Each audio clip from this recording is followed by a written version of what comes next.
Welcome to mega nine TV. ఈరోజు మనతో పాటు వనజీవి రామయ్యకి సంబంధించిన బయోపిక్ ఏదైతే ఉందో షార్ట్ ఫిల్మ్లో యాక్ట్ చేసినటువంటి మన నాగరాణి గారు ఉన్నారు. అయితే ఈ పాత్ర ఆవిడ ఎంతో సెటిల్గా చేయడం జరిగింది. ఈ పాత్ర గురించి అలాగే ఈ షార్ట్ ఫిల్మ్ గురించి మరిన్ని విశేషాలు అడిగి తెలుసుకుందాం. నాగరాణి గారు చెప్పండి. సో గద్దర్ అవార్డుకి సెలెక్ట్ అయ్యింది ఫిల్మ్.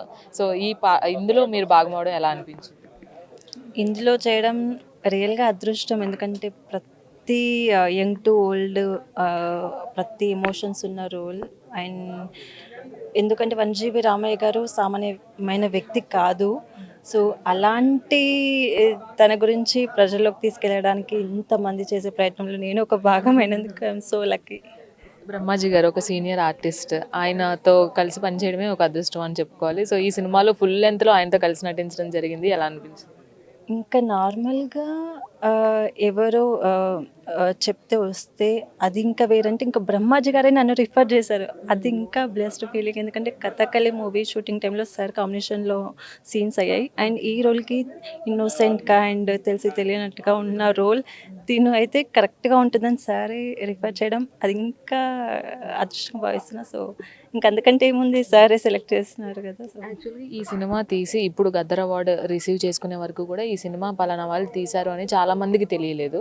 తెలిసిన తర్వాత మీకు వస్తున్న అప్లాజెస్ ఏంటి? సో ఫస్ట్ కాల్ కుటుంబ సభ్యుల నుంచి కావచ్చు, ఇండస్ట్రీ తరపు నుంచి కావచ్చు, ఎవరి నుంచి మీకు అప్రిషియేషన్స్ వచ్చాయి?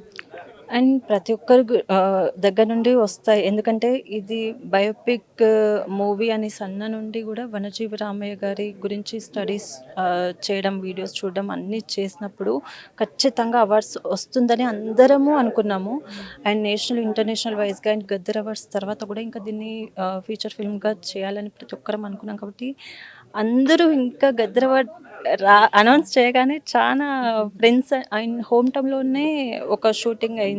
And one of the producer కూడా మా హోమ్ టౌన్. సో, అక్కడ ఫ్రెండ్ గ్రూప్స్ కానీ, విలేజర్స్ అందరూ కాల్స్ చేయడం, మేము ప్రౌడ్‌గా ఫీల్ అవుతున్నాం అనేసి ఫేస్‌బుక్ కానీ, వాట్సాప్ గ్రూప్స్‌లో. సో, ఐ యామ్ సో లక్కీగా ఫీల్ అవుతున్నాను.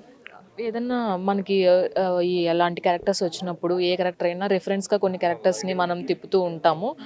ఇలాగా ఇప్పుడు ఆవిడ వనజీవి రామయ్య గారి వైఫ్ క్యారెక్టర్ అనగానే అసలు ఆవిడకి ఎలా ఉంటారు? ఏంటి? ఇవన్నీ కూడా తెలుసుకోవాలని ప్రయత్నం చేశారా?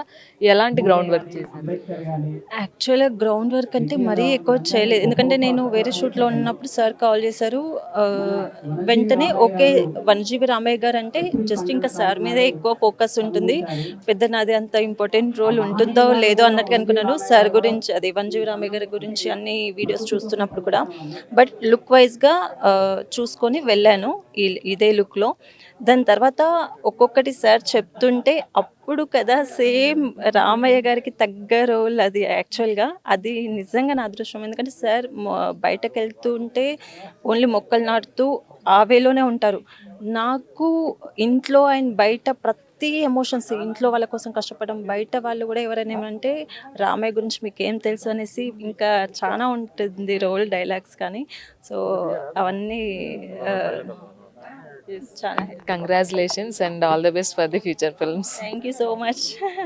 సో నాగరాణి గారు ఈ సినిమాలో మంచి పాత్ర చేయడం జరిగింది. వనజీవి రామయ్య గారికి వైఫ్‌గా ఇందులో చేయడం జరిగింది. అండ్ చాలా ఇన్నోసెంట్ క్యారెక్టర్‌తో మన ముందుకొచ్చారు. అండ్ ఎట్టకేలకి గద్దర్ ఫిల్మ్ అవార్డ్స్‌లో వనజీవి రామయ్య షార్ట్ ఫిల్మ్ అనేది ఒక అవార్డ్ కైవసం చేసుకోవడం కూడా హ్యాపీగా ఉందని నాగరాణి గారు చెప్తున్నారు. వీడియో జర్నలిస్ట్ నీరజ్‌తో రాణి, మెగా నైన్ టీవీ, హైదరాబాద్ నుంచి.